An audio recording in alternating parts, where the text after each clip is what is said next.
Could these NFL teams go from worst in their division to first?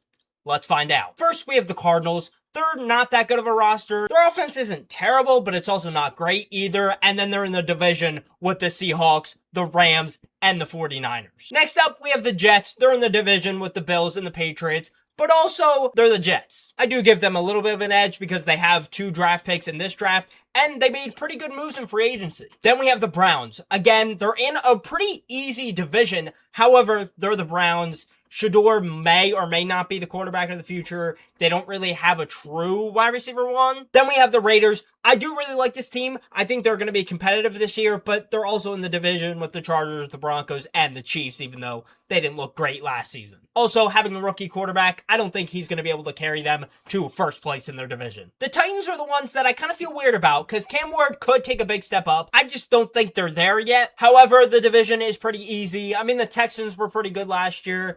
The Jaguars and the Colts were also pretty solid, but also, I don't know how good they're going to be this year. Then we have the Lions. I think they're the best team on this list, so it kind of would make them the most likely, but the other two I think are a little bit more likely. But the Lions are in a division with the Packers, with the Bears. I just think it'd be really hard for them to win the division. That's why next up we have the Giants. I do think their roster looks really good. Bringing in Harbaugh is going to be fantastic for them, but I just don't know if they're going to be able to beat out the Commanders, the Cowboys, or the Eagles. That's why I think I'm going to give it to the Saints. Kellen Moore's a great coach. Shuck actually looked pretty good last year. They have Chris Olave. They brought in Travis Etienne, but also they're just in a really, really easy division. I think their only competition, kind of the Bucks, but also more likely the Panthers.